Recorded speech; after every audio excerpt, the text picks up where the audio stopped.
Chers auditeurs, bonsoir. Olivier Tournafond dans cette première partie d'émission, puisque la deuxième est demain soir avec mon éminent collègue, le professeur Beaux-Amis, qui va nous reparler du nouvel obscurantisme, mais également qui rendra un hommage à notre regretté collègue, le professeur Devels, qui était, je le rappelle, directeur également d'émission sur Radio Courtoisie, et qui malheureusement nous a quittés.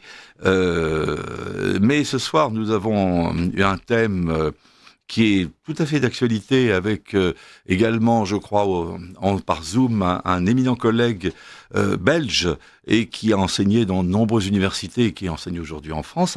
Que je vois d'ailleurs, c'est David Engels, qui est professeur, si je ne m'abuse, d'histoire des civilisations, hein, n'est-ce pas? C'est bien ça? J'entends rien, mais il faut peut-être mettre le casque, voilà, c'est ça. N'est-ce pas, chers collègues, vous m'entendez? Voilà, je vous entends très bien. Voilà. Vous m'entendez également ? Je vous entends très bien. Alors, je rappelle que M. Engels est un brillant universitaire qui intervient dans plusieurs universités, je crois maintenant en France, d'ailleurs, du côté de Nantes, hein, pour notre ami Philippe de Villiers. Tout à fait, à l'ICS en Vendée. Voilà, et vous faites un cours sur l'histoire des civilisations. Vous êtes belge, mais germanophone, ce qui est la petite communauté de 45 000 personnes, je crois, qui vous donne un petit accent belge et un petit accent alémanique également, comme on dit en Suisse, qu'on reconnaît tout de suite. Mais vous parlez de très nombreuses langues et vous êtes un très bon éditorialiste, ou chroniqueur plus exactement, sur Politique Magazine. Et nous avons beaucoup de plaisir à lire vos observations qui sont toujours extrêmement pertinentes et approfondies.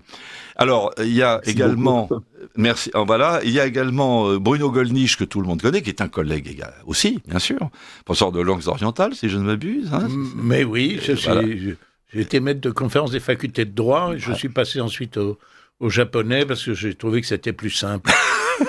Effectivement.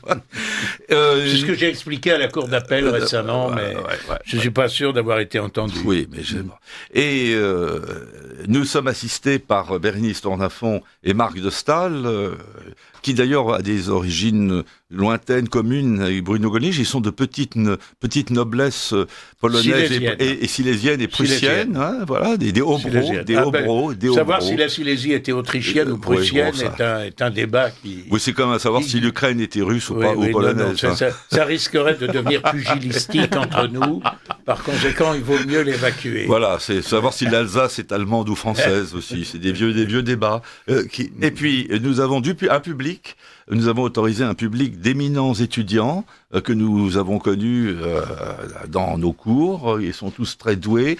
Et également un collègue qui assiste à notre émission, à l'invitation de Bruno Gollnisch. Et le thème que nous abordons aujourd'hui, qui est un thème qui préoccupe, je crois, tous les hommes conservateurs, c'est-à-dire énormément de gens. En réalité, je pars d'une idée qui est celle de mon collègue Jean-Louis Harouel. La gauche, c'est pas simplement une opinion, c'est une sorte de secte. Ils les appellent les gnostico-millénaristes. C'est-à-dire qu'en fait, ils considèrent que les gens de gauche adhèrent, c'est pour ça qu'il n'y a pas d'ennemis à gauche. Ils adhèrent, comme dans une secte, à une vision du monde très particulière, qui est une hérésie du christianisme.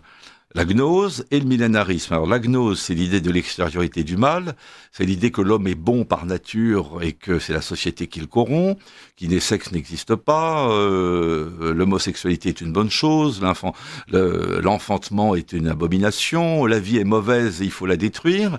Et les millénaristes, c'est une variante, une autre hérésie voisine, c'est que le royaume de Dieu c'est bien, mais c'est bien long d'attendre. On va faire tout de suite le paradis sur terre et comme ça, on va pouvoir se débarrasser tout de suite des méchants. Alors les méchants, c'est-à-dire c'est vous, Bruno Gollnisch, moi et nous tous. Hein, les méchants, c'est tous ceux qui sont les empêcheurs de tourner en rond.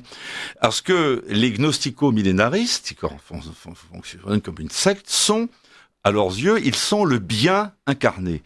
Ils s'appellent d'ailleurs entre eux les pneumatiques.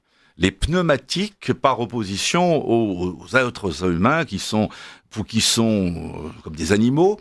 Pourquoi les pneumatiques ? Parce qu'ils sont leur âme est tellement légère qu'elle vole au-dessus des autres. Alors je ne sais pas si Michelin aurait pu s'inspirer de ça pour vendre ses pneus.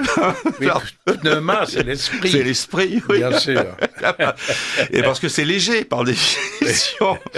Et donc ils sont le bien. Et comme ils sont le bien et qu'ils pensent remplacer Dieu, parce que Dieu est leur ennemi absolu. Il faut bien voir qu'il y a une fureur antichrétienne et contre le divin à toutes les époques, on va dire.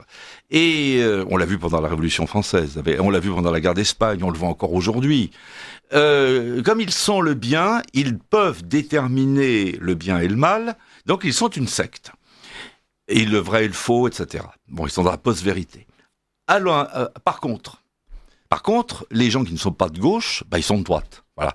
Donc il y a à droite une multitude de courants différents, et aujourd'hui ces courants se réveillent enfin. Ces courants ont vu qu'ils étaient la proie de cette secte extrêmement dangereuse qu'on appellera les gnostico-millénaristes, par exemple les socialistes, les tiers-mondistes, les woke, tous ces gens-là. Et les gens de droite, aujourd'hui, se sont réveillés et commencent à secouer le joug.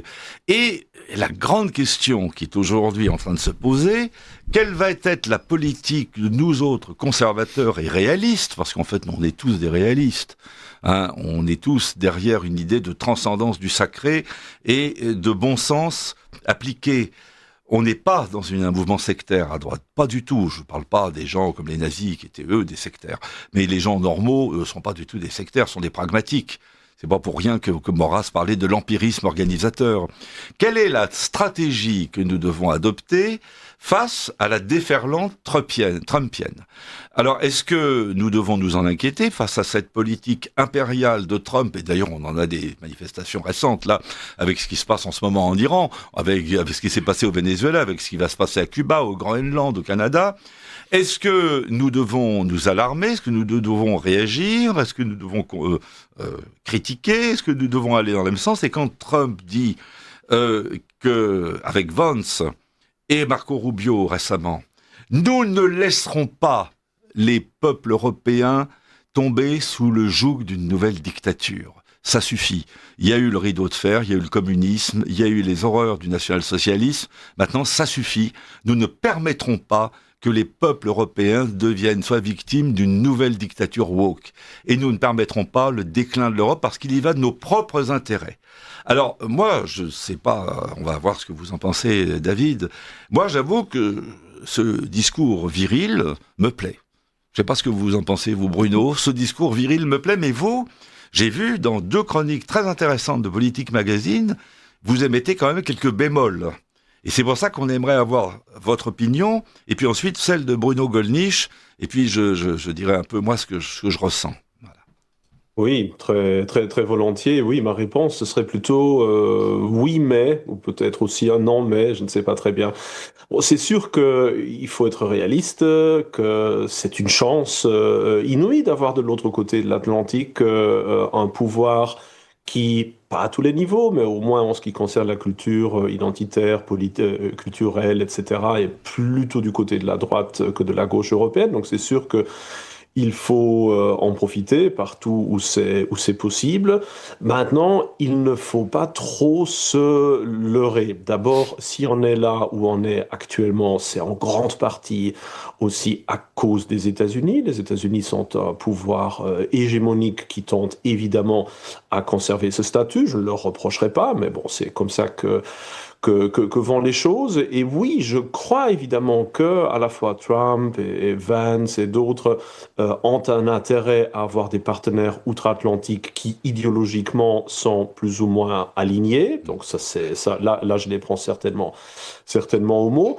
Maintenant, ce que je ne crois pas, c'est la possibilité vraiment que les États-Unis maintenant seraient d'accord avec un vrai partenariat à hauteur égale États-Unis et une quelconque forme d'organisation européenne qui organiserait l'OTAN sous une forme de binôme. Je crois que là, le divide et impera, le fait de vouloir quand même que les différentes nations européennes soient liées aux États-Unis de manière purement bilatérale et de pouvoir, au cas où c'est nécessaire, les jouer un petit peu les uns contre les autres, fait certainement partie de l'ADN des États-Unis, comme de tous les grands empires d'ailleurs.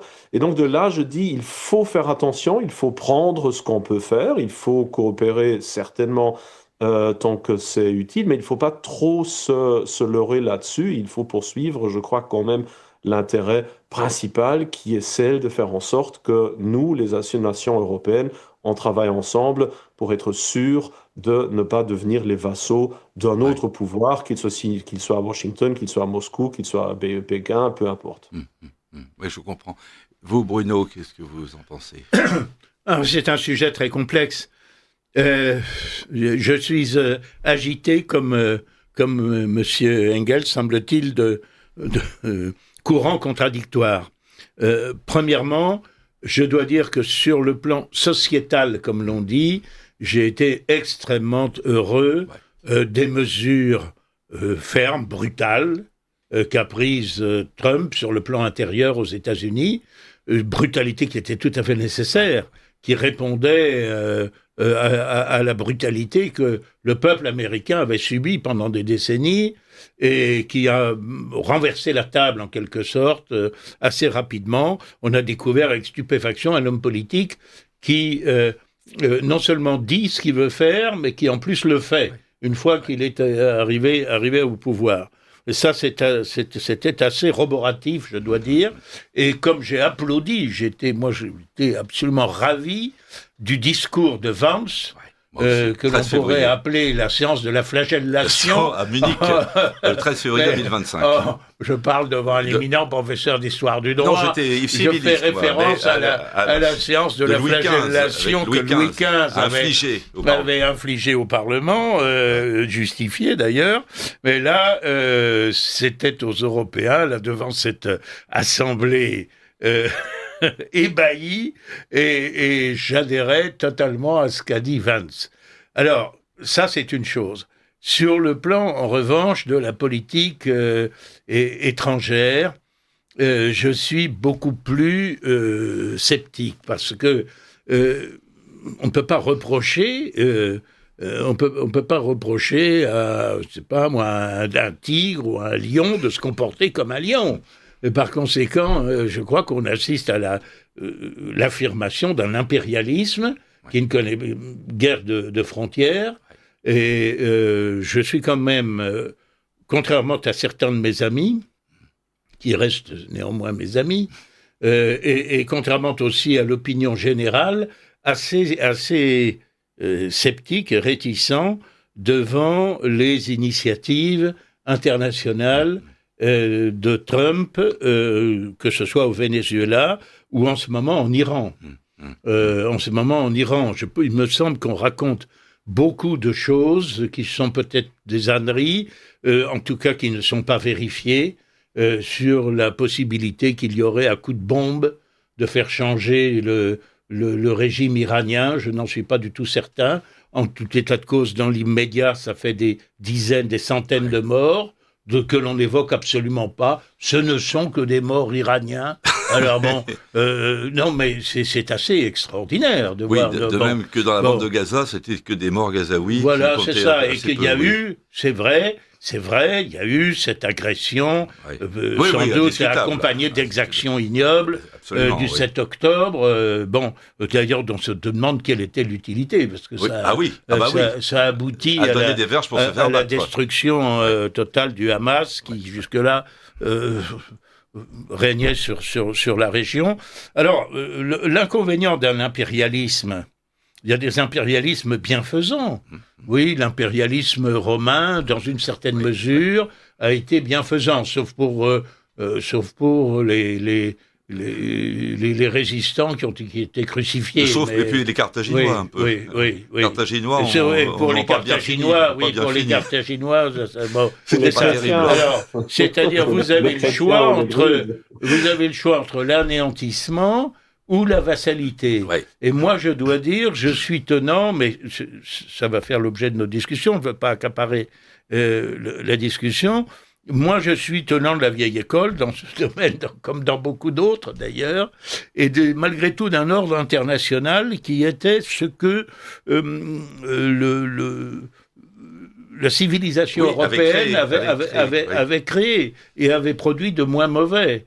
Alors, le fameux droit des gens européens. Oui, le droit international public. Qui n'existe plus aujourd'hui, qui a été pulvérisé. Là maintenant, alors écoutez, maintenant, je reprends la phrase d'un de nos un de nos gestionnaires à la faculté, très bien, qui est dans le bureau des masters. Vous connaissez Ibrahim, qui est un homme sympathique, qui est un Égyptien. Il me dit, Monsieur Tournafont, est-ce que vous pensez que je ne devrais pas revendre mes traités de droit international public ? Alors je dis oui, essayez vite de les vendre si vous trouvez encore un acheteur, Oui. et essayez d'acheter plutôt les mémoires de Bismarck. Rappelez-vous cette phrase de Bismarck, la force prime le droit. La force prime le droit. Alors Bismarck l'a bien dit. Bismarck, excusez-moi de vous interrompre, Oui. une anecdote à propos de Bismarck, quand même, que M. Müller, qui est notre hôte ici, ne me démentira pas, quand on lui dit, mais enfin, au moment de la guerre des duchés, Oui, Schleswig-Holstein. le de Schleswig-Holstein, ou contre le Danemark, Le royaume du Danemark. certains opposants au Parlement prussien lui disent, mais enfin, il y a un opposant qui dit, mais enfin, de quel droit Oui. est-ce que vous envahissez le Danemark? Et Bismarck répond, nach dem kanonischen Recht, d'après le droit canon. Voilà. Non, mais il est certain qu'on peut toujours juridiquement tout justifier. Ça, on a l'habitude, nos privatistes. Ça fait partie d'ailleurs du principe du contradictoire. C'est l'esprit justement de dialectique. Néanmoins, il y a un moment où là, ça va un peu loin. Alors, moi, je suis comme vous. On va demander à David Engels ce qu'il en pense, parce que ça m'intéresse beaucoup de voir son opinion. Moi, je ne peux qu'applaudir à la mort ou à l'enlèvement de tyrans odieux et sanguinaires. Parce que Maduro était un tyran socialiste, odieux et sanguinaire qui faisait tirer la mitrailleuse sur son peuple depuis des années. Je ne peux qu'applaudir. Ça me réjouit profondément. Je ne peux qu'applaudir à la mort des ayatollahs qui ont opprimé le peuple iranien depuis la regrettée Shah d'Iran, qui était un despote éclairé, lui, et qui ont plongé le peuple iranien dans l'obscurantisme et la terreur. Bon, on ne peut pas ne pas approuver. En revanche, là où je partage tout à fait le même sentiment que Bruno Gollnisch, je m'interroge sur l'effet de déstabilisation de toute la construction juridique planétaire établie au 19e et au 20e siècle. Parce que si on peut à ce moment-là aller assassiner qui on veut, n'importe où, n'importe comment, bah alors il suffit, Poutine pourrait dire, moi j'en ai un peu marre de ce Macron qui me tape sur les nerfs, allez hop, on va le faire liquider par des agents du FSB, et puis on n'en parle plus. Starmer, c'est un abruti, on le détruit, on va l'euthanasier. Merz, c'est un sale revanchard allemand qui veut reprendre qui veut laver l'affront de 1945 et de la prise de Berlin, on va lui régler son compte. À ce moment-là, est-ce qu'on risque pas de tomber dans le chaos généralisé et la guerre de tous contre tous? David, Oui. qu'est-ce que vous pensez de tout ça? Oui, tout à fait. C'est un cas de précédence extrêmement, extrêmement dangereux. Bon, c'est évidemment pas la première fois dans l'histoire qu'il y a des assassinats politiques, loin de là. C'est une bonne vieille tradition, si on veut, qui est en train d'être continué ici. Mais bon, il est évident que cela montre encore un peu plus que le droit international qu'on a quand même d'un certain point de vue estimé pendant des décennies maintenant, même s'il cachait de fait aussi des réalités relativement pragmatiques, n'est plus devenu qu'un genre de chiffon qui compte peut-être pour les faibles, mais pas pour les grands, qui peuvent utiliser le droit comme ils le veulent. Donc disons que ça devient de plus en plus marqué et il faut pas s'étonner si en effet demain cela devienne un peu la normalité, tout comme maintenant avec le Venezuela, avec maintenant la guerre en Iran, etc. Les menaces qu'on a pu faire ou les reproches qu'on a pu faire à Poutine pour l'invasion de l'Ukraine, de plus en plus on les relativise. Voilà, ça devient tout à fait relatif. Donc quelque part il y a un problème là. Maintenant, en ce qui concerne l'Iran, je ne suis pas un expert de la région, ou plutôt oui, je le suis, mais de l'Iran d'il y a 2300 ans, vu que j'ai travaillé beaucoup sur l'empire des Séleucides et comment justement eux avaient installé le pouvoir hellénistique en Iran. Pour l'Iran actuel, je m'y connais un peu moins. Maintenant, je connais quand même assez, disons, où j'ai assez vécu ces dernières décennies pour savoir que le reproche que d'un côté, on a les États-Unis qui défendent la lumière, la liberté, les valeurs, etc., et d'un autre qu'on a toujours des tyrans odieux et sanguinaires qui méritent bien d'être enlevés, d'être assassinés, et que quelque part, il y a là qu'un peuple qui aspire à la liberté, etc. C'est peut-être vrai dans le cas en question, je ne veux pas m'aventurer là-dessus, On ne mais sait c'est pas, on devenu ne sait pas. un narratif tellement standard que Oui, je peux comprendre ceux qui disent j'y crois plus, hein, parce qu'on l'a entendu pour le printemps arabe, on Ouais. l'a entendu pour la Syrie, on l'a entendu Pour pour l'Irak, Kadhafi. avec Saddam Hussein, avec Gaddafi, avec Milosevic, enfin Ouais. bref, avec Maduro, avec Castro, avec le Cuba. Bon, bref, ce noir et blanc, un peu gnostique d'ailleurs aussi sur Ouais. les bords quand même, ou manichéen, finit un peu, enfin cesse un peu d'être fort crédible, d'autant plus que soyons quand même honnêtes de ce point de vue-là, je ne crois pas que les États-Unis maintenant ont décidé de bombarder l'Iran pour sauver le peuple iranien oppressé. Ça, on aurait pu le faire l'année dernière, ou il y a 5 ans, ou il y a 10 ans, ou peut-être il y a 20 ans.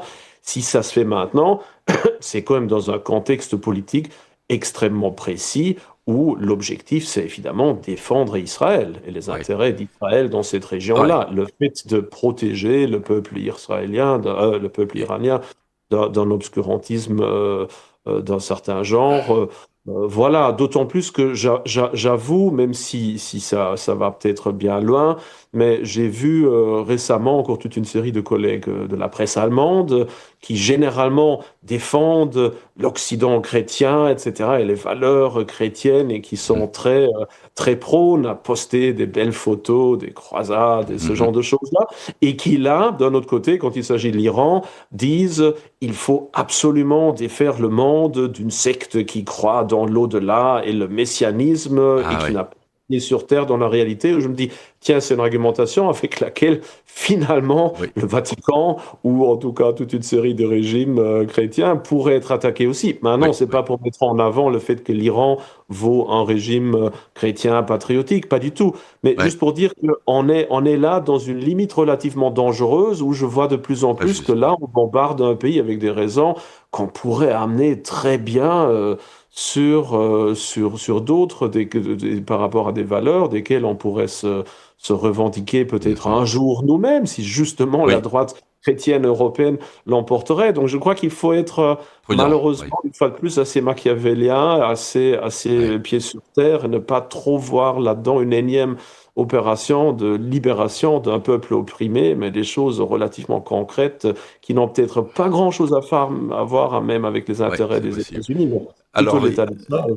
il y a eu quand même, il faut reconnaître qu'à la fin de l'année 2025, toute une série de manifestations en Iran hostiles aux ayatollahs qui ont été réprimées dans le sang de manière extrêmement brutale. Ça rappelle la répression de Maduro au Venezuela. Donc, l'idée de Trump, peut-être, c'est ce que un autre intervenant un peu de la sphère, on va dire, de la sphère complotiste, comme on l'appelle, c'est-à-dire notre sphère. Hein. C'est pas un reproche dans ma bouche, un complotiste. C'est quelqu'un qui annonce un événement avant les autres, comme disait Philippe de Villiers. c'est ça. Un complotiste, vraiment avant les autres. C'est Idriss Aberkane. Il dit en fait l'idée de Trump est loin d'être bête. Il ne veut pas envahir l'Iran comme on a envahi l'Irak en 2003 avec l'histoire des fausses armes de destruction massive. On met en application et on donne aux Iraniens l'occasion d'appliquer le principe évangélique aide-toi, le ciel t'aidera. Vous voulez vous débarrasser d'un régime odieux et criminel, et ben maintenant voilà, on a décapité ce régime, à vous de jouer. À vous de jouer, à vous de renouer avec l'état de droit et avec le commerce, parce que Trump croit beaucoup au commerce, au deal, comme il dit. Il a dit, arrêtez de vous faire la guerre, maintenant, faites des affaires et créez de la valeur. Et ça va vous changer. Et on peut pas lui donner tort, c'est intéressant, cette idée. Je crois qu'on peut lui donner tort. Alors, qu'est-ce que vous en pensez? Oui. Excusez-moi. Je trouve que c'est intéressant comme idée, quand même. Premièrement, d'abord, ce scénario, il a déjà été joué. Oui. Il a été joué et, paraît-il, le résultat, c'est 30 000 morts. Ouais. Bon. Alors, moi, j'en reste quand même aux définitions de la guerre juste de saint Thomas d'Aquin, dans les définitions dans lesquelles un critère essentiel, c'est est-on sûr, en déclenchant la guerre, qu'on ne crée pas un mal plus grand que celui que l'on prétend résoudre. Est-ce que le remède n'est pas pire que le mal? Alors, est-ce que le remède n'est pas pire que le mal? C'est évidemment, d'un point de vue chrétien, c'est une condition absolument essentielle, fondamentale. Mais même aussi pour un médecin. Pour un médecin aussi, bien sûr. Primum non nocere. Bien sûr, tout à fait. Alors, donc ce scénario, il a déjà été joué, et d'après ce qu'on nous dit, parce que je suis assez sceptique quand même sur les commentateurs. On nous annonce qu'il y a 30 000 morts. Non, c'est pas 30 000, c'est 32 000. Oui, je sais pas comment on a fait les comptes exactement. Je suis, un peu... Bon. Hier, de la même façon, j'entendais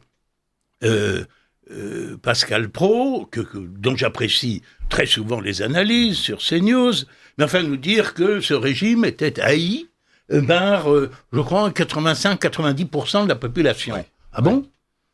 Il a mesuré ça? Il n'en sait rien. C'est comme ça, à vue de nez. Oui, à vue de nez. Oui, mais je pense que Macron est haï par la même proportion. Parce qu'il y a eu des manifestations. Oui. Mais, chers collègues, vous comme moi, nous avons vécu et nous avons subi les événements de 68. Oui. Un observateur extérieur qui aurait vu la France en 68, avec 1 million de manifestants de gauche le régime est haï. Dans les rues, le régime était haï. Il n'y avait pas le moindre soutien. De Gaulle, contestable par ailleurs, mais c'est une autre affaire, revient, signe la fin de la récréation, et vous avez un raz-de-marée, un million de manifestants. Il provoque des élections, et les élections montrent que dans leur immense majorité, le peuple, de sa grande majorité, le peuple français rejette ces événements. On aurait fait des élections au moment de la terreur, les conventionnels auraient été balayés par les urnes. C'est justement parce qu'on n'a pas fait d'élections qu'ils ont pu établir leur régime. Quand on les a faites, les royalistes étaient majoritaires. Exactement. Alors, je crois qu'il y a une question, mais je vais faire une observation. Parce que je ne sais pas s'il y a des gens de gauche qui nous écoutent, ils n'aiment pas du tout nous écouter. Mais s'il y en a qui nous écoutent, eh bien, on va leur dire que nous leur donnons là un modèle, puisque nous ne sommes pas d'accord forcément entre nous, vous voyez, vous Bruno, David, moi, nous avons des préférences, nous ne sommes pas forcément d'accord, nous écoutons l'argument de l'autre, nous avançons les nôtres, nous pesons le pour et le contre, comme dans un débat juridique, mais nous n'invectivons pas celui qui ne partage pas nos idées.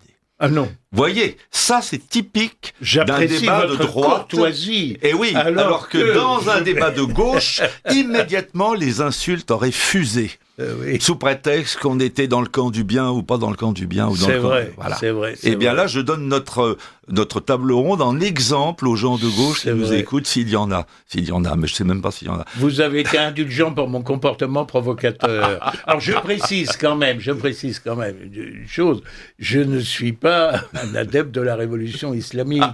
Je ne suis pas converti, j'essaie d'être catholique romain, ce qui est très difficile, mais je ne me suis pas converti au chiisme du haut de Simain. Mais moi, j'avoue que je préférais voir le retour du fils du chat plutôt que ces énergumènes à barbe et à turban. Moi aussi. Voilà. Nous nous rejoignons là-dessus, bien sûr. Mais le problème, c'est de savoir, est-ce que les bombardements massifs vont suffire à obtenir ce résultat. C'est tout le challenge. Alors, David... N'oublions pas la situation avec le printemps arabe, évidemment. L'Iran n'est pas un pays arabe, n'est pas absolument comparable avec l'Égypte, la Tunisie, la Libye, etc. Mais je veux dire, cette idée très américaine, au fait, et que nous, les Européens, malheureusement, on a un peu repris, mais cette idée qu'il suffirait automatiquement de bombarder, d'assassiner, enfin de faire disparaître un régime que nous, on n'apprécie pas parce qu'on le considère comme ci ou cela, pour que le peuple spontanément s'organise pour subitement mettre en place un régime libéral démocratique à l'européenne. Il y a plus grand monde qui croit en cela. Évidemment, ce qui se passe là derrière, c'est l'espoir. Évidemment, on crée le chaos. Et voilà, c'est plutôt les services secrets ou les personnes qui ont un peu d'influence qui alors peuvent profiter de cet événement-là pour mettre en place un régime qui est déjà préparé ailleurs. Donc, c'est cette idée que spontanément, un peuple comme l'Iran, de presque une centaine de millions d'habitants, dans un pays extrêmement divers, etc., va se réorganiser à l'européenne. Ouais. Ça me semble assez... Et c'est sûr que c'est peut-être une erreur comme celle qui a été commise en Irak en 2003. Et d'ailleurs, pour ma part, je suis pas du tout favorable à l'établissement de force d'un régime démocratique à l'européenne, parce que déjà, quand on voit à quel point ça marche mal chez nous, à quel point les gens sont déliquescents et décadents, que franchement, la démocratie, c'est quelque chose qui, pour moi, n'est pas pertinent. En revanche, l'idée d'un régime mixte, d'un régime comme celui qu'Aristote prônait, un régime avec des contre-pouvoirs, un régime traditionnel, on va dire, un régime conservateur et traditionnel, comme le fut l'ancien régime en France, longtemps. Ça, oui, ça serait bien, parce que je pense qu'en Iran, on aurait pu faire ça. Bon, mais alors il y a une question qu'il faut absolument qu'on pose, excusez-moi, et j'en laisse Marc la poser. Nous avons 5 remarques, questions d'auditeurs, donc pas qu'une seule, Olivier. Oui, ah bah merde. Très bien. Alors, tout d'abord, le président Trump a tout à fait raison de sévir, car le danger pour le monde est l'islam. Ne pas oublier l'origine européenne des Américains. Premier alors là, il auditeur. faut quand même réagir à cette Alors première attendez, question. parce que la question suivante d'un autre auditeur, elle est un peu dans la même logique. Ah bon, oui. Bonsoir à vous tous. La politique de Trump se rapproche-t-elle du courant millénariste en dépit de sa lutte salutaire contre le wokisme et les dérives sociétales ? Mais quand on entend les discours de Exet, quand on voit les tatouages de croix énormes du nom de Jésus écrits en gothique, quand les officiers supérieurs disent que la destruction de l'Iran fera s'accomplir le retour du Christ, peut-on s'inquiéter de la santé mentale des intéressés ?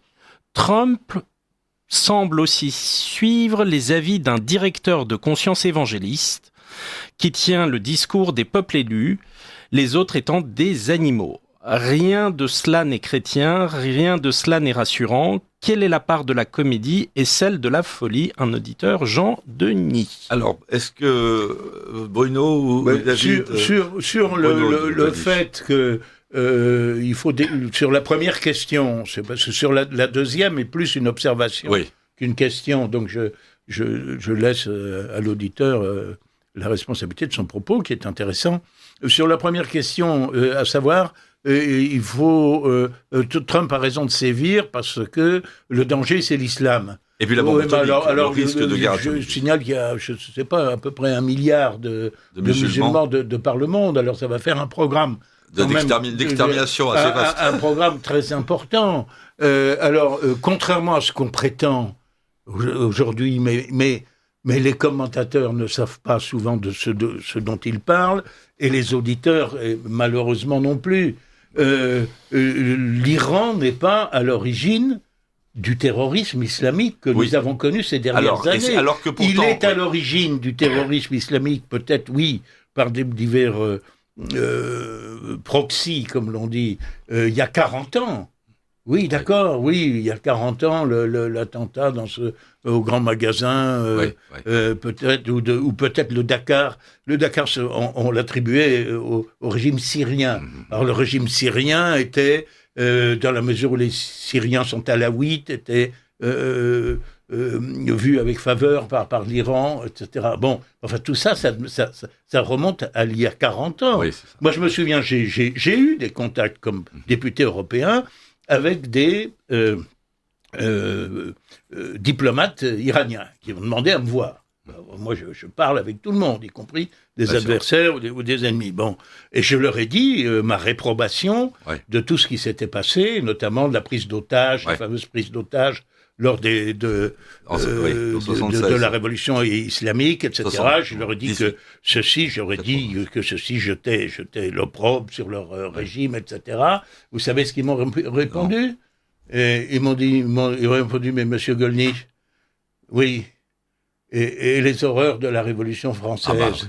Et pourtant, ça ne vous empêche pas d'être en République aujourd'hui. C'est sûr, Bon, je dois dire, je n'ai rien trouvé à répliquer. Bon, donc, en plus, l'islam des Iraniens, encore une fois, je ne défends pas le régime. Non, non. Je ne voudrais pas être suspecté D'être pro-ayatollah. Bon, mais l'islam des Iraniens, c'est l'islam chiite. Oui, c'est un islam tout à fait minoritaire. C'était considéré comme une hérésie par les sunnites. Et Al-Qaïda,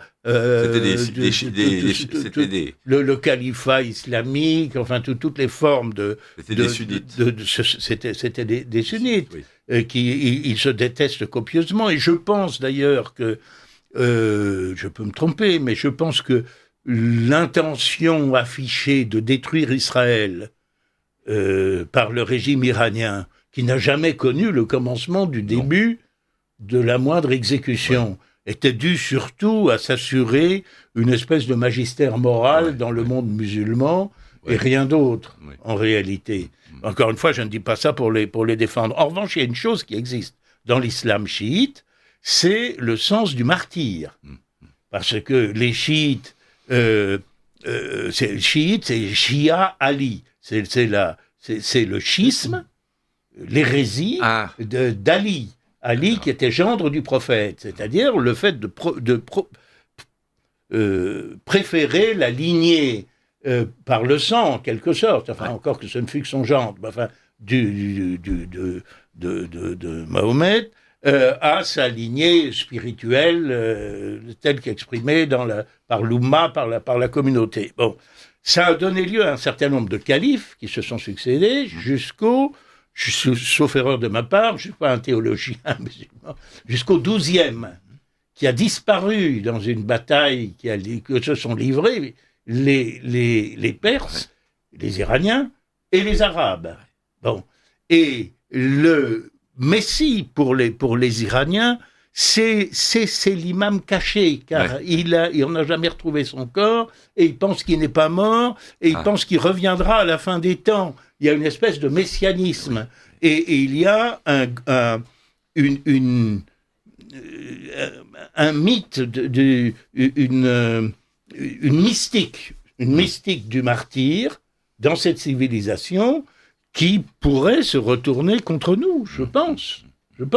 Et qui pour le moment n'avait pas fait de dégâts chez nous. Alors oui, avec évidemment la dynastie des Fatimides qui a sauté justement sur ce courant ismaélite pour tout à fait clamer le retour de l'imam caché, avec notamment le calife Al-Mahdi quand il a pris le pouvoir en Ifriqiya, en Afrique. Mais peut-être juste Vous connaissez tout cela mieux que moi, bien sûr. Oh, je donne quelques cours sur les Fatimides, donc voilà, j'ai encore assez bien le Shia.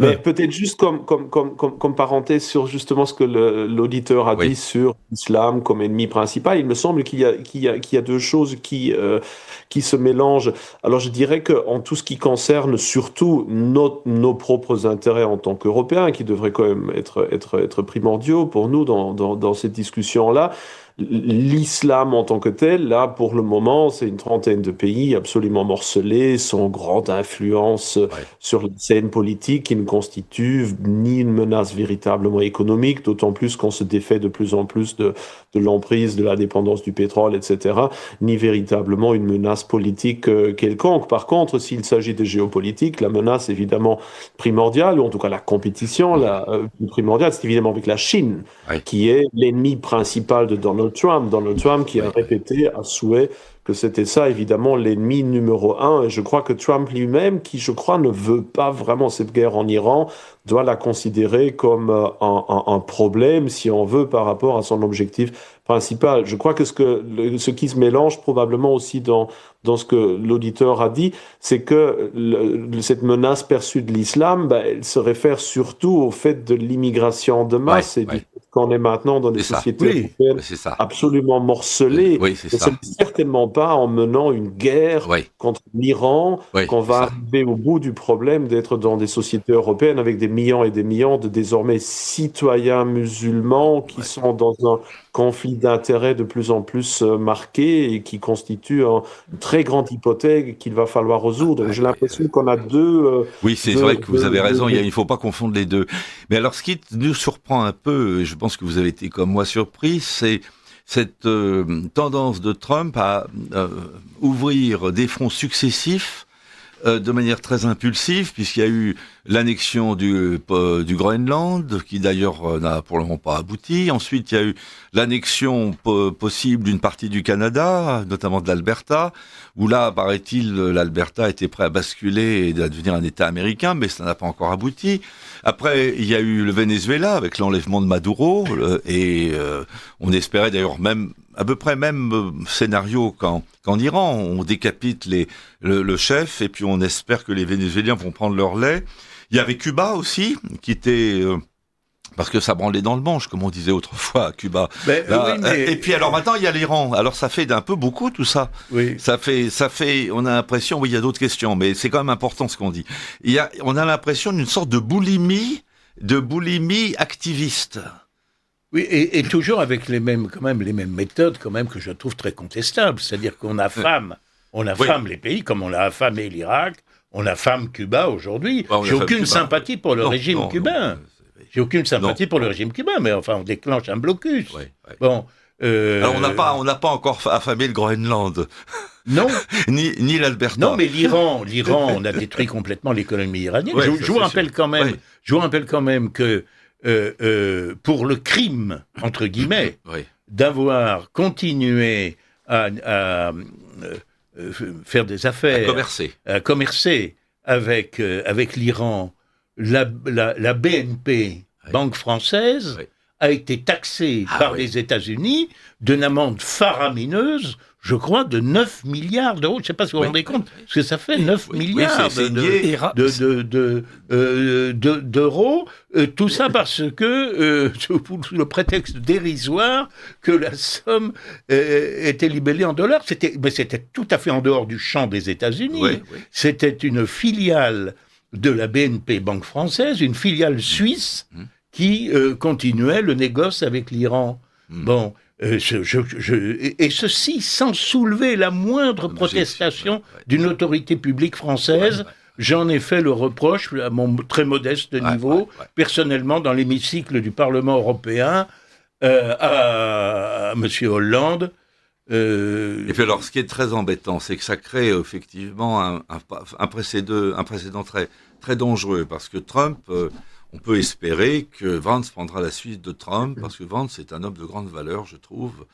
Et cette politique américaine conservatrice pourrait se poursuivre, cette politique impériale pourrait se poursuivre. Mais il y a aussi le danger que cette politique s'arrête aux prochaines élections, qu'il y ait une alternance démocratique, que les démocrates reviennent au pouvoir et utilisent les mêmes méthodes, mais contre nous cette fois-ci. Donc ça, c'est un danger aussi. C'est ce qui existait avant Trump, avec les réseaux sociaux, les GAFAM, puisque Google, Facebook, tout ça, ils modifiaient l'algorithme pour qu'il y ait une moins bonne visibilité de la droite. C'est comme ça qu'ils ont prospéré pendant une dizaine d'années. Ils avaient une rupture technologique là-dessus. Il y a un danger là, de ce point de vue-là aussi. Et pour reprendre l'exemple de la BNP, il y avait aussi Peugeot. Parce que Peugeot s'est écroulé à partir du moment où on leur a dit en Iran, vous ne produisez plus en Iran. C'est à partir de ce moment-là que Peugeot a été démantelé et a disparu dans Stellantis. Tout à fait, tout à fait. Il y a d'autres questions, excusez-moi d'interrompre ce débat. Oui, alors nous avons Denis qui nous dit « Merci pour cette émission très intéressante ». Et le maréchal Pétain qui fut applaudi, puis en 1945 fut le collaborateur. Un peuple suit le vainqueur et j'espère que Donald Trump traversera Téhéran sur un cheval blanc lors de l'investiture du retour du roi. Bien courtoisement, Denis.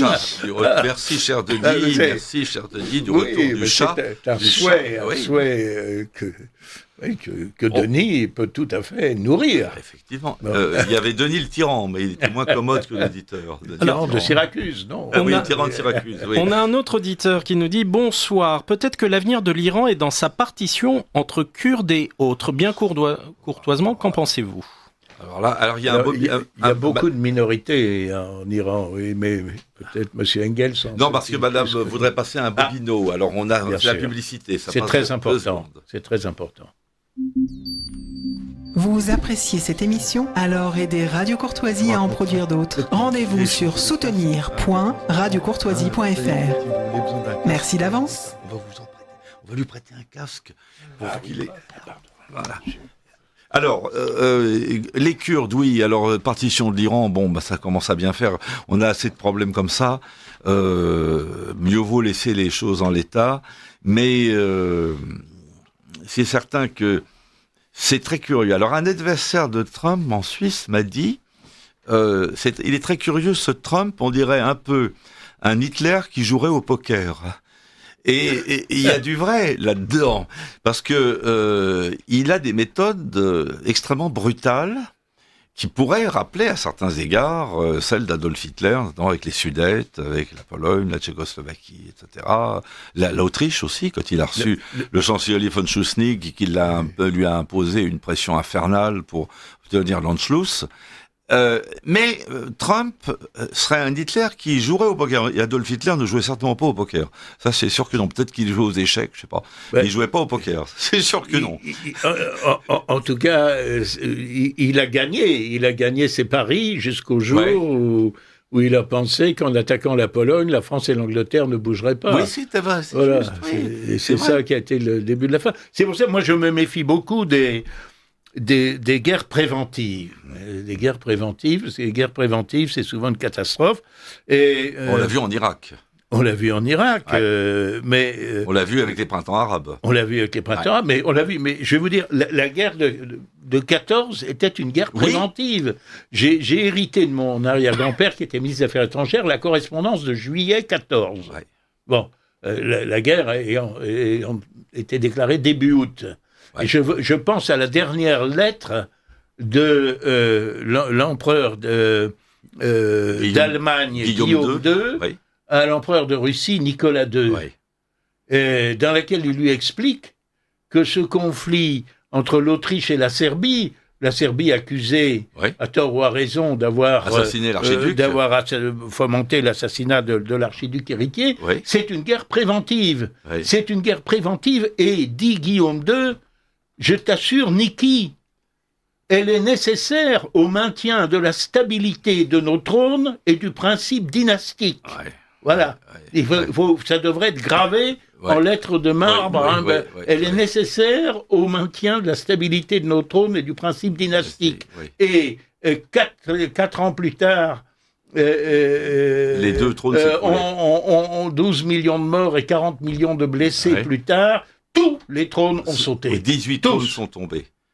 D'ailleurs, même d'un point de vue géopolitique de ce qui vient de se passer, là, je viens de voir l'un des derniers tweets, je crois, de Rubio, qui dit clairement et ouvertement que, voilà, il s'agit d'une guerre préventive où les États-Unis ont su que la guerre allait venir, et pour pouvoir défendre Israël et les intérêts américains, on va attaquer l'Iran pour pouvoir se mettre dans une position idéale.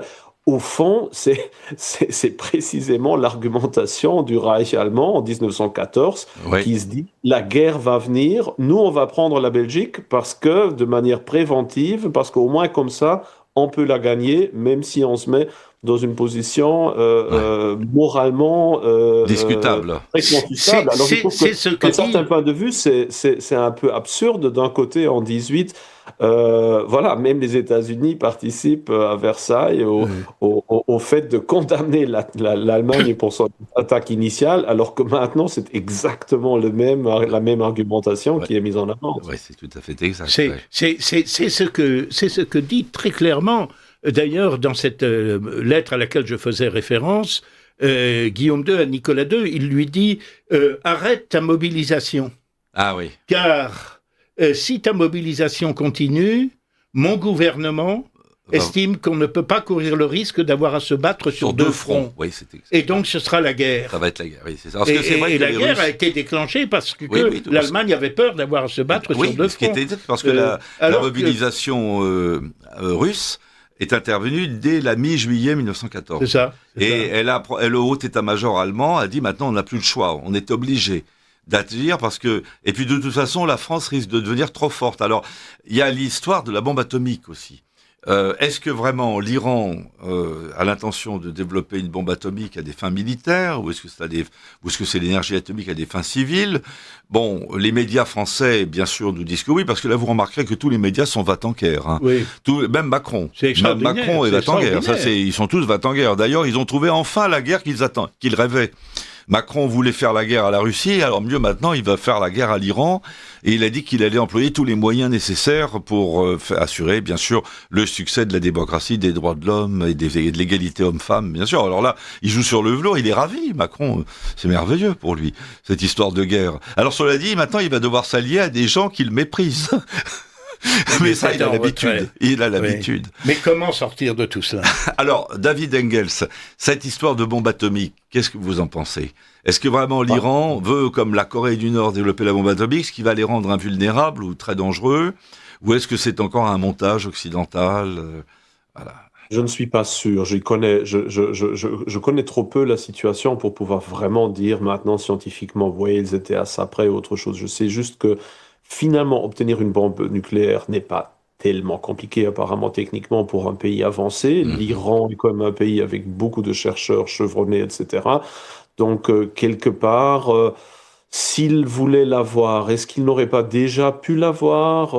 Je doute en tout cas du narratif actuel. Maintenant, une chose est sûre, c'est que Kim Jong-un, maintenant, doit se féliciter en se disant « Absolument. T'as tout fait correctement, mon gars, c'est ce qu'il fallait absolument. Nous, on nous laisse en paix, on a la bombe atomique. » Et le problème, maintenant, c'est évidemment que tous les potentiels dictateurs futurs ou autre chose vont se dire « Bon, maintenant, il faut vraiment y aller, il faut avoir une bombe atomique. S'ils attaquent même l'Iran, alors que c'est une centaine de millions d'habitants, il faut qu'on se la procure le plus rapidement pour être en sécurité. » Donc là aussi, c'est un symbole évidemment très, très négatif. Peut-être juste une petite remarque sur ce qu'on disait tantôt, sur cette impression, et ça a à faire avec ça évidemment, que Trump semble aller un peu dans tous les sens. Ouais. C'est vrai, je crois qu'il est assez irascible et peut-être pas absolument systématique, et il est probablement aussi poussé par à la fois ses propres instincts, mais aussi les réactions sur le moment, de la surcompensation, sur aussi tout simplement les gens qu'il conseille en dernier. Mais on voit bien qu'il y a quand même deux stratégies qui sont en confrontation. D'un côté, on a cette volonté d'affermir le pouvoir américain sur son hémisphère, y s'y retirer. Hein, donc le Venezuela, le Groenland, le Canada, tout ça semble relativement cohérent. Donc, dans cette idée, OK, on est dans la multipolarité, donc nous, maintenant, on cimente le pouvoir sur la nôtre et on laisse la paix aux autres dans leur domaine. Et en même temps, on a quelque chose qui va tout à fait à l'encontre, enfin qui va tout à fait au contraire de cela. Ouais. C'est cette idée, non, c'est la Chine l'ennemi principal. Donc on va, notamment aussi pour cette raison-là, probablement avoir une présence américaine en Iran pour couper l'accès de l'Eurasie justement à la mer Rouge. On va essayer de faire la paix aussi rapidement que possible avec la Russie pour construire un front commun, si on veut, contre la Chine. Donc on dirait qu'en fait, il y a deux étapes. Une première où il faut raffermir le pouvoir américain quand même chancelant et transformer un régime bilatéral en régime impérial, et en même temps une volonté de domination hégémonique. Et les deux qui devraient être deux étapes chronologiques différentes, on a l'impression que en fait Trump, selon les occasions, les confond. Et c'est assez dangereux en fait de voir ces deux objectifs qui ne vont pas vraiment, qui sont contradictoires. Se recouvrir dans le temps. Ça me rappelle un peu cette vu qu'on avait déjà mis en avant les parallèles avec la Deuxième Guerre mondiale, mais ça me rappelle un peu cette contradiction qu'il y a d'un côté entre un Reich allemand qui, après la défaite de la France, veut quelque part affermir son bloc continental, et qui néanmoins va alors rentrer en guerre contre la Russie et en plus la déclarer aux États-Unis. Oui, ça c'est le comble. On a l'impression aussi, au lieu d'un cafouillage quelque chose, on se lance dans une conquête mondiale et ça ne pouvait que foirer. Oui, c'est la fuite en avant. C'est une sorte de fuite en avant et c'est un peu cette impression. Une boulimie de conquête. Napoléon aussi s'est lancé dans une boulimie de conquête. et Adolf Hitler aussi, avec son attaque de la Russie. Et d'ailleurs, rappelez-vous, quand on entend cette bande audio très intéressante enregistrée par les services secrets finlandais entre le maréchal Mannerheim et Adolf Hitler, vous avez certainement tous entendu cette bande qui a été rendue publique il y a 4-5 ans, qu'on peut entendre sur Internet désormais, et où on entend d'ailleurs pour la première fois Hitler qui parle d'une voix normale au lieu de vociférer. Et il parle d'ailleurs, c'est un bon pédagogue, je pense qu'il aurait pu faire des cours à la fac, comme chargé de TD, il aurait été apprécié des étudiants parce qu'il est très convaincant et il est modéré dans son expression. Je pense qu'il était pédagogue, ce type-là. Et puis en plus, il avait un pouvoir de fascination extraordinaire. Et alors il dit, mais j'étais obligé, je devais lancer cette attaque préventive, parce que vous vous compte, cher ami, dit-il à Mannerheim, ils avaient construit je sais pas combien de dizaines de milliers de chars, ils avaient construit je sais pas combien de dizaines de milliers d'avions, ils allaient nous tomber dessus à bras raccourcis, j'ai été prévenu par mes services secrets, je n'avais plus le temps de faire, je ne pouvais plus faire autre chose. C'est la même idée de la guerre préventive. Alors que je ne suis pas du tout certain que la Russie allait attaquer l'Allemagne. Enfin, c'est controversé, je crois, aujourd'hui. Il y a des gens qui débattent des deux. C'est controversé. Mais bon, en tout cas, c'était la même idée. Donc, à chaque fois, la fuite en avant. Et puis après, qui trop embrasse mal étreint, comme on dit toujours en français.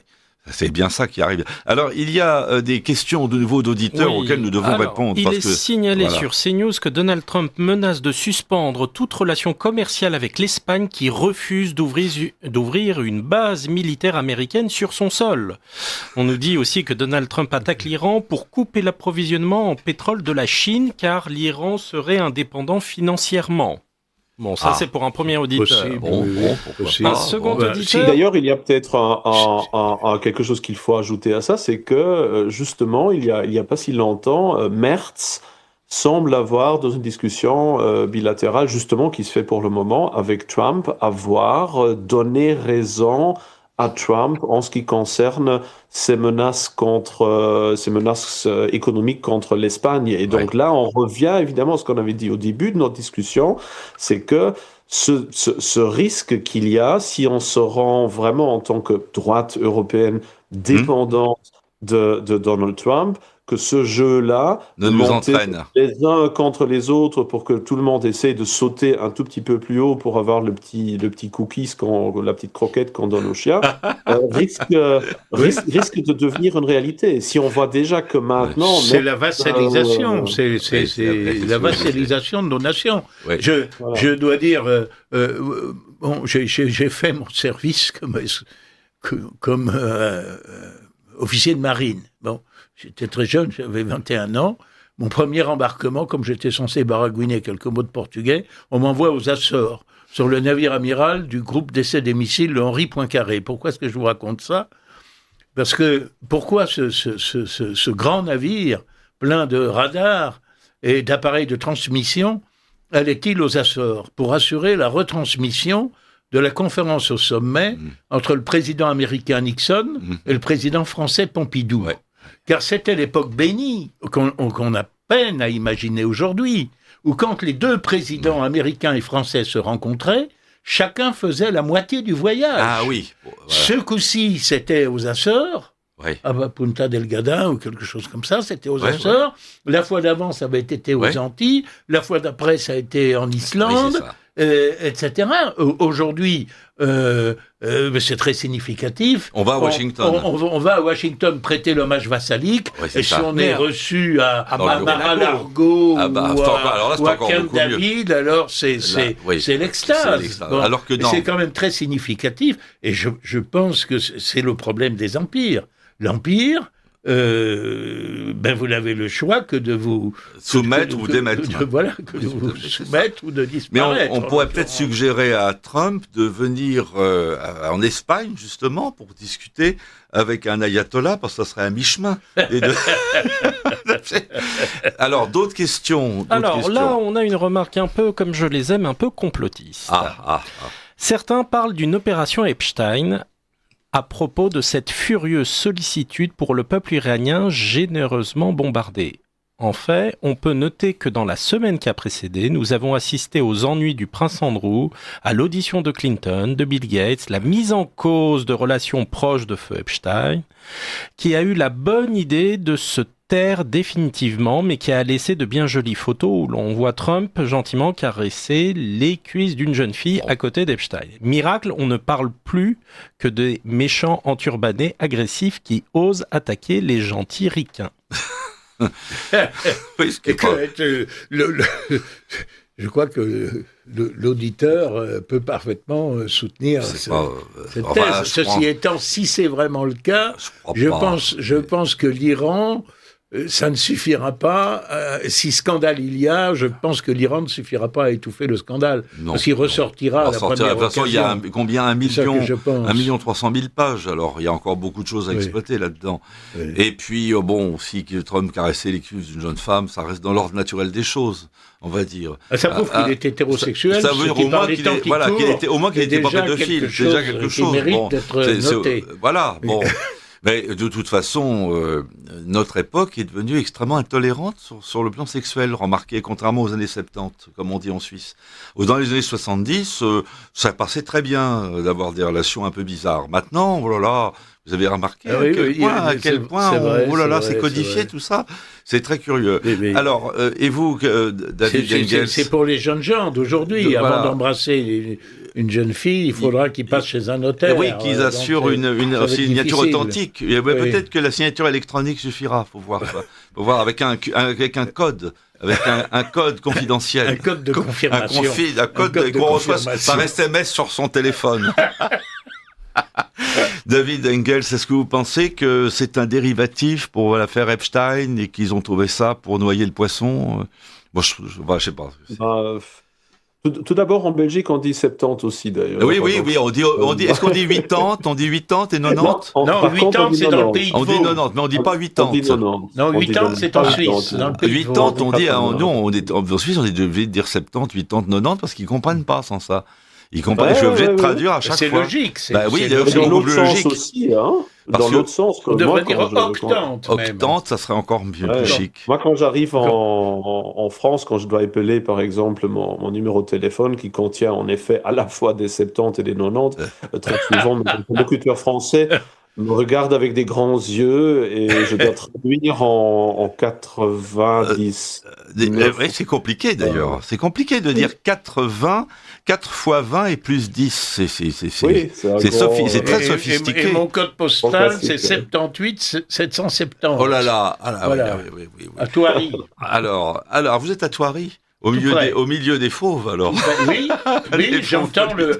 les nuits d'été, j'entends les Vous aboiements entendez des chacals, et le les rugissement ricanements des des lions. hyènes, les feulements des lions.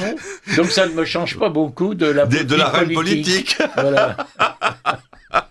Du cher comte de la Panouse, que je salue d'ailleurs au passage, c'est un véritable ami. Eh ben, écoutez, c'est bien. Alors, est-ce qu'il y a d'autres questions, Oui. Marc? Alors, bonsoir, petite question. Est-ce que le Vietnam du Nord a respecté le traité de paix avec les Américains en 1974 ?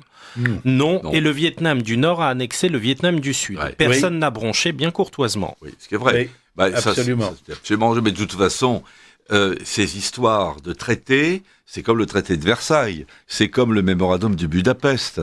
Moi, je dis que nos amis publicistes qui font du droit international public devraient s'inspirer de la pratique du droit des affaires avec les clauses rebus sixtantibus, c'est-à-dire les clauses de sauvegarde. Très beau sujet. On ne devrait pas Rebus sixtantibus. signer des traités ad vitam aeternam parce que les conditions changent et parfois les populations n'ont plus envie d'être soumises au même joug. Et chaque fois, vous remarquez qu'il y a des tensions terribles sur la planète, ça s'est vu avec l'Alsace et la Lorraine, mais également avec l'Ukraine. C'est un État qui s'est vu privé d'une province à la suite de circonstances plus ou moins dramatiques, et qui ensuite ne tolère pas que cette province lui revienne pas. Et les Russes considèrent que l'Ukraine leur appartient depuis toujours, et que ça fait partie de l'Empire russe, et que c'est à eux, un point c'est tout, comme nous, on considérait que l'Alsace et la Lorraine faisaient partie du royaume. À ceci près, c'est un vaste débat, Oui, c'est un autre oui, débat, c'est dans que le ça débat. n'aura pas été arraché par la force. On va dire qu'ils ont Oui. été soumis à une violence morale. Je mais sais pas une violence physique. Ils ont reconnu les frontières de l'Ukraine. Oui, mais ils étaient dans un état trois traités successifs. Oui, mais dans un état de faiblesse indescriptible, qui était lié à la chute de l'URSS et à une période de fait. Ils disent qu'ils ont été victimes d'une sorte d'abus de faiblesse. Si l'Ukraine avait conservé son arsenal nucléaire, qu'elle a cédé en échange, je pense que ce conflit n'aurait pas eu lieu. Et la Corée du Nord, où j'ai été délégué par le Parlement européen, avec 2 autres députés, au moment où ça chauffait entre Trump et Kim Jong-un, doit se féliciter, en effet, d'avoir la bombe atomique, parce que je pense que Kim Jong-un doit méditer sur ce qui est arrivé à Kadhafi, sur ce qui est arrivé à Saddam Hussein, sur ce qui est arrivé à Maduro, sur ce qui est arrivé à Khamenei, et se dire que si M. Trump l'a trouvé si aimable et si fréquentable lors de l'entretien qu'il a eu avec lui à Singapour, il le doit peut-être précisément à la possession de cette bombe atomique. Ce qui permet juste au passage de dire une chose, parce que on a discuté tout à l'heure du point de savoir si l'Iran avait l'intention d'avoir la bombe atomique ou pas, etc. Est-ce qu'il voulait vraiment avoir la bombe atomique ? Moi, je crois personnellement qu'il souhaitait avoir la bombe atomique. Mais avoir la bombe atomique et s'en servir, ce sont 2 choses tout à fait distinctes. Évident. Parce que si l'Iran avait eu la bombe atomique, je ne pense pas du tout qu'il s'en serait davantage servi que la Corée du Nord ne s'en sert. Parce que la Corée du Nord, comme l'Iran, s'il avait eu la bombe atomique, savait très bien que l'utiliser une seule fois, c'était l'assurance d'être ensuite anéanti, vitrifié. Mais donc, je pense qu'il ne l'aurait pas utilisé. En revanche, dans la région, il y a une bombe atomique dont personne ne parle, et que personnellement je trouve extrêmement dangereuse, c'est la bombe atomique pakistanaise, que les Américains ont fournie. Directement ou indirectement au Pakistan. Or, le Pakistan, c'est un pays extrêmement instable et où la majorité musulmane sunnite pourrait tout à fait tomber du côté de l'extrémisme le plus radical et serait peut-être susceptible de s'en servir dans le cadre d'un conflit avec l'Inde ou à une occasion quelconque. Est-ce que l'Inde a également la bombe atomique ? Oui, bien sûr. Ils l'ont également. Bien sûr, Mais... Alors, est-ce qu'il y a d'autres questions ? Attendez. C'est une simple remarque. La bienfaisance romaine pendant la guerre des Gaules a tué plus de Gaulois que les bombardements en Iran, bien courtoisement. C'est vrai. C'est indiscutable. Les mœurs étaient rudes à cette époque et César n'était pas tellement un partisan des droits de l'homme, ni de ceux des femmes, d'ailleurs. Sans doute le quart de la population. Oui, et parce que... Surtout que la guerre des Gaules a quand même été pas seulement une guerre de conquête, mais aussi une guerre d'assainissement des finances de Jules César. Il est bien connu qu'il y a non seulement plusieurs millions de Gaulois qui sont morts dans cette guerre coloniale, c'est une guerre coloniale, mais qu'il y a un nombre égal qui a été mis en esclavage et vendu en grande partie pour le trésor personnel de Jules César, qui, grâce à ça, a pu évidemment se mettre dans une position qui lui permettait ensuite de prendre la prise de la dictature aussi à Rome. Donc c'est vrai que, disons, l'impérialisme romain, une fois assumé, pouvait avoir un caractère qui pouvait paraître bénin, mais c'est sûr que pour toute une série de peuples soumis, on en parlait d'ailleurs au début, il n'y a pas seulement le cas des Gaulois, pensons aux chrétiens, la persécution des chrétiens quand même. Ça c'est postérieur, c'est Néron ça. 300 ans a bien suivi. Pensons au fait à la persécution des druides qui ont été littéralement éradiqués par les Romains. Donc, je veux dire, ça a 2 faces, finalement, cet impérialisme romain. Mais en fait, vous savez, Napoléon Ier, qui est quand même un homme qui était très, très, très lucide, a dit « L'histoire est un mensonge que personne ne conteste ». Et ça, je trouve que c'est une vérité absolue. Parce que vous avez... moi, quand j'étais enfant, on me citait en exemple Jules César. Si tu veux ressembler à Jules César, tu dois faire ci ou ça. On me citait en exemple Alexandre le Grand, des grands hommes. Jules César a sa rue à Paris. Il a sa rue à côté du boulevard de la Bastille. Et le professeur Tournafond, pas encore, mais ça pourrait peut-être venir. J'espère. Mais Jules César ce ne serait que justice. Jules César était infiniment plus cruel que n'était le général Franco ou le général Pinochet. Ah, et ça, les gens ne le voient pas. Assurément. Il était d'une extrême cruauté. Mais à l'époque, la vie ne comptait pas. Mais curieusement, d'ailleurs, les woke s'intéressent pas à Jules César, alors qu'ils pourraient en faire leur tête de turc. Franchement, parce que Louis XVI, qu'on a eu l'audace de traiter de tyran pendant la Révolution, c'était la bonté même par rapport à Jules César. Et lui, enfin, c'est attristant. C'est pour ça que Napoléon a raison. Alors, d'autres questions encore. Oui, alors, une remarque. Bonsoir, merci pour cette émission très intéressante. Je soutiens Donald Trump quand il tue des ayatollahs responsables de la mort de 58 militaires. Je soutiens Trump quand il va chercher un salopard dénommé Maduro au Venezuela. J'ai trouvé un président de substitution pour oublier Macron bien courtoisement un autre auditeur. Alors je pense que ça c'est très intéressant ça. Oui. Cette idée de président de substitution parce que je crois que c'est quand même en grande partie l'un des problèmes aussi de la droite européenne qui a un personnel politique tellement horrible qu'il gouverne qu'on trouve, que ce soit en Trump ou en Poutine, quelque part un genre de modèle en disant voilà, lui au moins il fait pour son peuple ce que nous on devrait aussi. Et donc il y a un genre d'idéalisation des autres, toute une sympathie pour l'autre qui s'établit et qui oublie assez rapidement le fait que à la fois les États-Unis et la Russie ou les autres grands pouvoirs ont des intérêts géopolitiques et stratégiques très différents de celui de l'Europe et qu'il faut toujours procéder avec modération avant de se projeter quelque part dans des autres et de supporter alors quelqu'un comme Trump ou comme Poutine, juste parce qu'on est dégoûté par sa propre caste politique, avec raison d'ailleurs. Hein. Oui, on est dégoûté par la mollesse et par la lâcheté, et la fourberie et l'arrogance et l'incompétence. C'est-à-dire que le personnel politique des États démocratiques occidentaux représente le concentré de toutes les tares humaines, à mon avis. Et c'est pour ça que j'ai une vision extrêmement négative des régimes démocratiques tels qu'on les entend au sens de la démocratie parlementaire.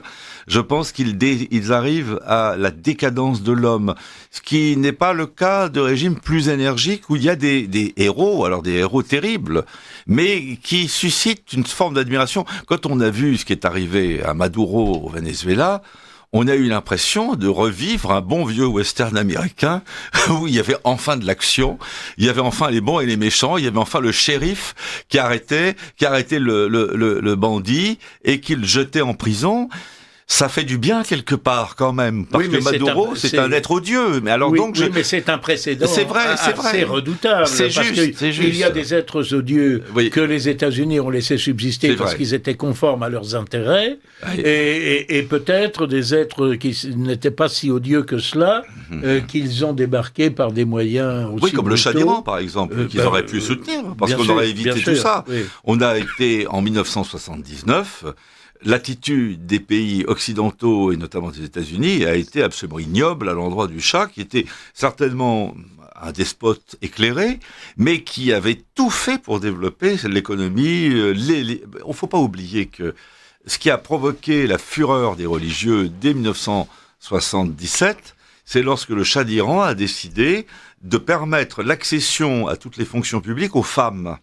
C'était ça le casus belli. Et c'est comme ça que les ayatollahs ont commencé à monter en puissance, parce que pour eux, la femme est un être subordonné qui ne doit jamais avoir de fonction politique. Et c'était donc un homme qui voulait développer son peuple économiquement, culturellement, à tout point de vue. Et on l'a traité. Alors, l'imbécilité suprême, c'est d'avoir reçu l'ayatollah Khomeini à Naufle-le-Château, ce qui nous a valu d'ailleurs aucun avantage d'aucune sorte, que d'être méprisé et à juste titre. Ça fait partie des grandes erreurs de Valéry Giscard d'Estaing. D'autres questions? Alors, une dernière question qui vient d'arriver. D'après des études successives sur les pratiques religieuses en Iran, il semblerait que le pays soit divisé en de multiples religions, avec 45% de non-religieux, seulement 30% de chiites, 5% de sunnites et le reste d'azéris, soufis, mazdéens, chrétiens. Il semblerait surtout que dans les dernières années, la proportion de non-religieux soit en rapide progression et donc que la fin du régime théocratique aurait pu être proche. L'attaque peut, à contrario, souder les différentes communautés autour d'un pouvoir national et donner plus de pouvoir aux gardiens de la révolution. Ça, c'est le problème, parce que ce genre d'attaque peut avoir un effet double et parfaitement contraire. On peut espérer, c'est manifestement la stratégie de Trump, que ça affaiblit un régime dont tous les dirigeants sont liquidés physiquement les uns après les autres, ce qui n'est jamais très bon pour les successeurs, et qui peut donner des ailes aux contestataires. Ouais. Ça, c'est une chose. Mais il y a aussi l'inverse. C'est que ce genre d'attaque, ça peut aussi souder, malgré tout, le sentiment national qui existe dans ce pays. Un journaliste, je ne sais plus qui c'était Guillaume Tabar ou quelqu'un autre, dont j'apprécie d'ailleurs les interventions, faisait observer, si j'ai bien entendu, il y a 2 jours, qu'aux dernières élections, car il y a des élections ils élisent un président. Ne vous en déplaise, il y a un président. Il y a un président, mais qui est subordonné à l'ayatollah. Qui est subordonné à l'ayatollah, au guide suprême de la religieux. révolution. Au guide suprême, voilà. Oui. Mais lors des dernières élections présidentielles, il y avait 2 candidats. Il y avait un conservateur et un ultra-conservateur. Eh bien, le conservateur a gagné parce qu'il aurait eu, je crois, 13 millions de suffrages. Mais l'ultra-conservateur en avait reçu 11 millions. Ah oui, quand même. Oui. Donc, ça veut dire qu'on est quand même conservateur en Iran. Ça nous inspire, nous qui sommes conservateurs, n'est-ce pas, David ? Je ne sais pas. Alors, ce qui est vrai, c'est qu'il y a beaucoup de minorités religieuses, il y a beaucoup de minorités ethniques aussi. Ce ne sont pas tous des Perses, ce ne sont pas tous des Farsis. Oui. Je me permets peut-être une anecdote que je trouve assez savoureuse quand même. Un jour, comme je n'avais pas dit que du bien de Salman Rushdie, l'auteur des versets sataniques, j'avais dit que je combattais au Parlement européen, que je combattais l'islam, mais que je ne me croyais pas obligé de comparer les femmes de celui que les musulmans révéraient comme leur prophète à des prostituées. Bon, ça m'avait valu des huées, comme d'habitude, mais la considération de certains diplomates iraniens. J'ai été invité par l'ambassadeur. Et c'était à la fin du 2e mandat de Bush Junior, où déjà il y avait des bruits de bottes et même des bruits d'hélices, puisqu'il y avait toute l'escadre américaine qui était au large des côtes iraniennes. Et je pensais, moi, que la guerre était imminente. Et je le dis à l'ambassadeur, est-ce que vous n'êtes pas inquiet quand même on a l'impression que les États-Unis vont attaquer votre pays. Et l'ambassadeur me dit non, je crois que ça va s'arranger avec les Américains. Et j'insiste et je dis oui, mais le gouvernement israélien a dit que si les Américains ne s'en chargeaient pas, ils le feraient eux. Ils le feraient eux, ils vous attaqueraient. Ce qui se produit à l'heure actuelle. Et vous savez ce que l'ambassadeur m'a répondu ? Il m'a répondu très sérieusement, en me regardant droit dans les yeux. Il m'a dit non, je ne pense pas qu'ils nous attaqueront. Ils se souviennent que c'est nous. Il dit, je ne pense pas que les Juifs nous attaqueront. Ils se souviennent que c'est nous qui les avons délivrés de la captivité de Babylone. C'est intéressant. Autant, j'ai cru à un moment qu'ils se payaient peut-être ma tête, mais pas du tout. Pas du tout. Alors, ils ont vécu sur cette illusion, évidemment. Mais je crois que c'est assez révélateur des mentalités. Mais là, en l'occurrence, ce sont des pays qui ont des mémoires longues. Oui, mais enfin, en l'occurrence, c'est bien les Israéliens qui ont attaqué. En l'occurrence, cette assurance n'a pas suffi. Là, actuellement, mais alors, il y a une question que j'aimerais poser à David Engel. C'est à moi qu'il veuille réagir à ce qui vient d'être dit sur la mosaïque religieuse et ethnique que constitue l'Iran. Que vont faire la Russie et la Chine? Parce que là, qu'on le veuille ou non, ce sont plusieurs alliés, le Venezuela, Cuba, maintenant l'Iran, qui tombent successivement sur l'échiquier géopolitique. Et je ne sais pas quelle va être la réaction donc de ces puissances. Vous avez une idée, David, de qu'est-ce que vous pensez de... Moi, je pense que les Russes et les Chinois doivent être embarrassés quand même. Oui, absolument. On voit évidemment à ça l'affaiblissement assez cruel de la Russie, qui non seulement ne réussit pas dans sa guerre de conquête en Ouais, Ukraine, mais qui visiblement a pu ni aider le Venezuela, ni ouais, finalement la Syrie, ni maintenant l'Iran. Il y a toute une série d'alliés importants qui tombent. On ne peut que réfléchir ou se souvenir de cette théorie qu'il y a géopolitiquement, d'un point de vue en tout cas global, qu'il y a toujours ces deux forces primordiales. Il y a cette force eurasienne qu'on a souvent appelée chez Mackinder le Heartland, ouais, la terre, enfin qui est le cœur, si on veut dire, de ce bloc continental, et puis la politique du Rimland, c'est-à-dire des contours, ouais, ouais. qui est plutôt le pouvoir océanique. Et là, on Oui, voit c'est ça. évidemment qu'avec l'Iran, il y a justement cette volonté éternelle d'ailleurs, à la fois de la Russie et partiellement aussi de la Chine, c'est-à-dire d'arriver à un débouché sur l'océan Indien qui tombe à l'eau. Donc, d'un point de vue stratégique, si jamais, en tout cas, les États-Unis et Israël réussiraient véritablement à dominer, ou en tout cas, soit de dominer l'Iran, soit de l'éliminer en tant que véritable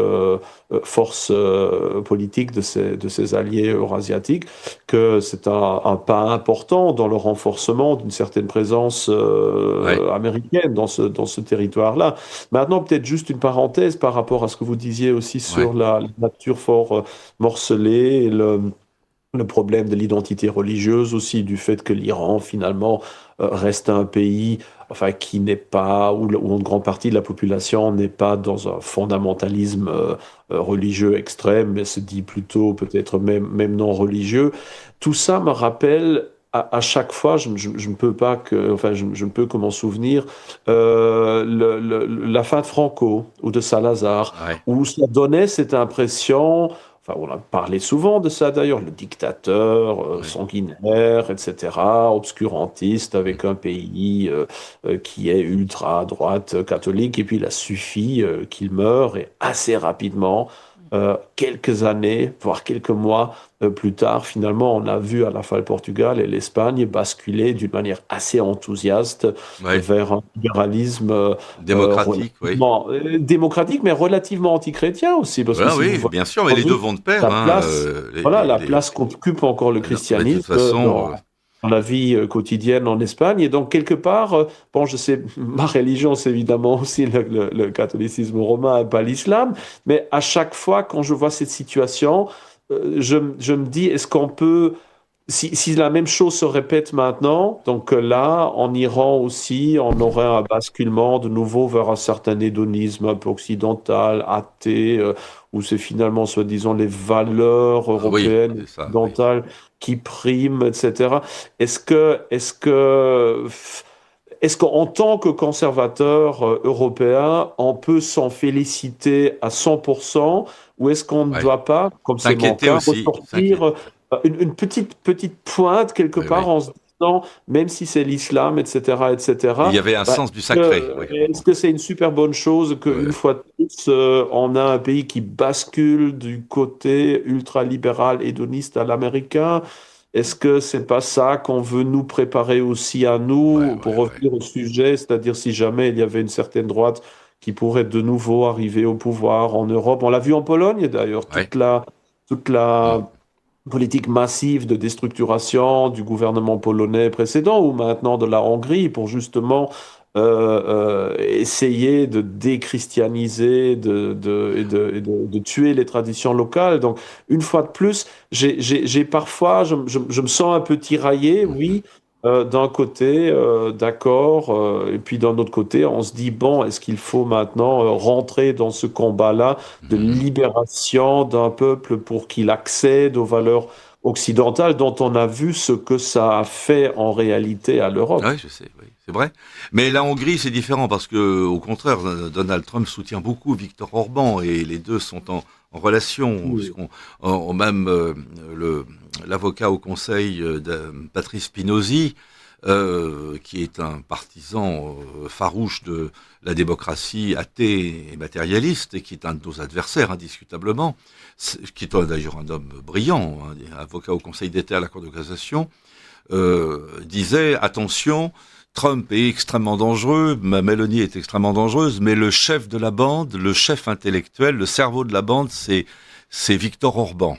C'est Viktor Orban, le cerveau de la bande. » Alors bon, j'aurais regretté que ce soit pas moi le cerveau de la bande, parce que en sous-main. Alors, je sais que le titre de guide suprême de la Révolution n'existe plus, mais moi je revendiquais celui de guide suprême de la contre-révolution. Ça ne m'étonne pas de vous. Mais j'aimerais qu'on me reconnaisse enfin comme tel.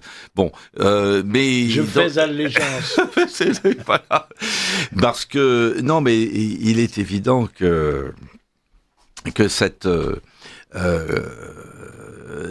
cette tendance à faire disparaître les États qui sont fondés sur une transcendance est très très inquiétante. Ça, c'est indiscutable. Mais en même temps, Trump soutient Orban. Alors pour la Pologne, je sais pas quelle est la position de Donald Tusk par rapport à Trump. Il est hostile. Il est hostile. C'est-à-dire aujourd'hui, on a plutôt le président Duda qui, on va dire, sur une certaine lignée avec Trump. Navrotsky depuis les récentes élections.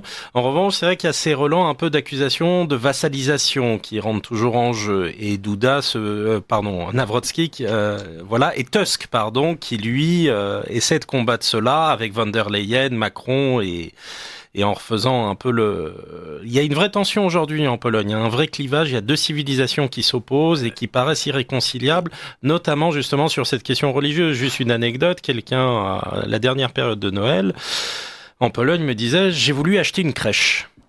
Eh ben, il a eu de grandes difficultés à en trouver une. Pensez-y, il y a 5 ans, il y a 10 ans, il y a 20 ans, c'était inimaginable de pas trouver une crèche, évidemment. Une trentaine de variétés d'architecture de crèches pour en acheter une pour la maison, une de 1 mètre de haut, une petite de 3 cm, oui, il y avait toutes les... Aujourd'hui, il y a vraiment quelque chose de nouveau dans ce pays, mais quand je dis nouveau, c'est en effet peut-être de nouvelles cicatrices et une nouvelle brisure. Écoutez, en tout cas, on arrive, il reste plus que 30 secondes pour cette émission. Je voulais vraiment remercier nos collègues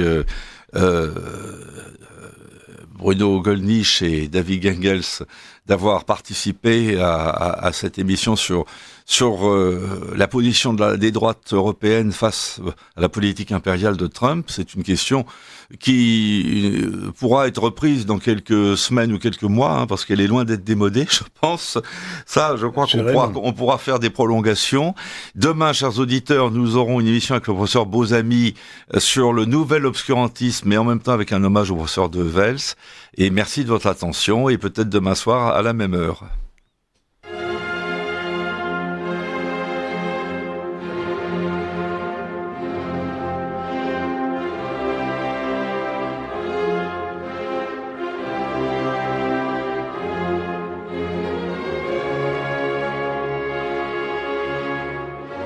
Vous venez d'entendre le libre journal du droit et des libertés dirigé par Olivier Tournafont, assisté de Bérénice Tournafont et de Marc de Staël, dirigé en direct sur Radio Courtoisie mardi 3 mars 2026 de 19h30 à 21h et réalisé par Claudia.